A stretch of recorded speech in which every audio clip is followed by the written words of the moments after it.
Hi friends, இன்றைக்கி cook with Sahai மாரியில் சுண்டல் குருமா வைக்க போகிறேன். அது எப்படி செய்யலாம் வாங்க பார்க்கலாம். சுண்டல், வெள்ளை சுண்டல் வந்து ரெண்டு டம்ளர், ரெண்டு டம்ளரு நைட்டு ஊற வச்சு வாஷ் பண்ணி கழுவி வச்சுருக்கேன். அரைக்கிறதுக்கு கொஞ்சம் தேங்காய், கொஞ்சம் முந்திரி பருப்பு, கொஞ்சம் பெருஞ்சீரகம், இதை அரைக்கணும். இது மாதிரி கடாயை வச்சுக்கோங்க. ஒரு 2-3 ஸ்பூன் தேங்காய் எண்ணெய் ஊற்றிக்கணும். தேங்காய் எண்ணெய் சூடாகணும். தேங்காய் எண்ணெய் சூடானது கடுகு 1 ஸ்பூன் போட்டுக்கணும். கடுகு வச்சதுக்கப்புறம் 2 பல்லேரி, ஒரு பச்சை மிளகு, கொஞ்சம் கருவேப்பிலை.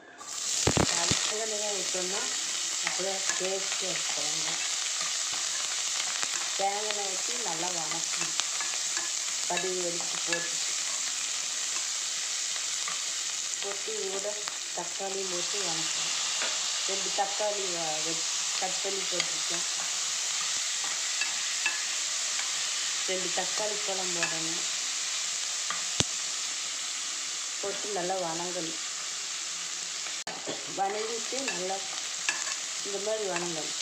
வணங்கிட்டு 1 ஸ்பூன் இஞ்சி பூண்டு பேஸ்ட்டு அரைச்சது, வீட்டில் அரைச்சது, இந்த ஒரு ஸ்பூன் போட்டு நல்லா வணக்கணும்.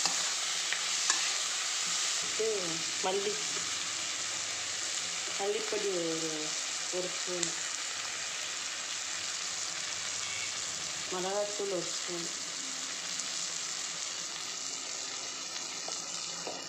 இது சிக்கன் மசாலா, சிக்கன் மசாலா ஒரு 1.5 ஸ்பூன் போட்டு நல்லா வணக்கணும். வணக்கிட்டு இது அரைச்சி பேஸ்ட் அப்படியே போடணும். இந்த மாதிரி பேஸ்ட்டாக அரைக்கணும். பேஸ்ட்டாக அரைச்சி இது மாதிரி போட்டு இலக்கணும். இந்த மாதிரி பேஸ்ட்டாக அரைச்சிக்கோங்க. பேஸ்ட் அரைச்சி ஒரு இலக்கிட்டு ஊற வச்சிருந்த கடலையை, சுண்டலாக அப்படியே கொத்துங்க. வாஷ் பண்ணி வச்சுட்டு தண்ணி ஊற்றி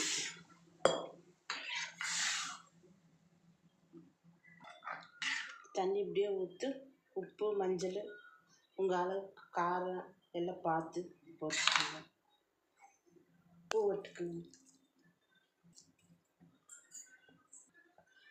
1/2 ஸ்பூன் மஞ்சத்தூள்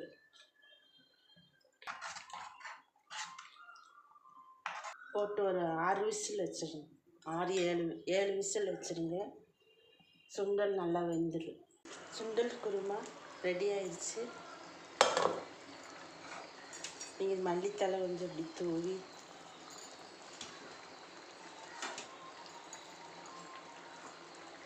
உப்பு, காரம், சுண்டல் நல்லா வெந்துடுச்சு. குருமா ரெடி ஆயிடுச்சு. இது சாப்பிட்டு இது எப்படி இருக்குன்னு சொல்லுங்கள். லைக் பண்ணுங்கள், ஷேர் பண்ணுங்கள், கமெண்ட் பண்ணுங்கள், சப்போர்ட் பண்ணுங்கள். இது இட்லி, தோசை, சப்பாத்தி, பூரி இந்த மாதிரி டேஸ்ட்டாக இருக்கும். நல்லா ஒன்று போல் சுண்டல்லாம் வெந்திருக்கு. உப்பு, காரம் எல்லாம் உங்களுக்கு தேவைக்கு அளவு போட்டுக்கோங்க. Okay friends, thank you.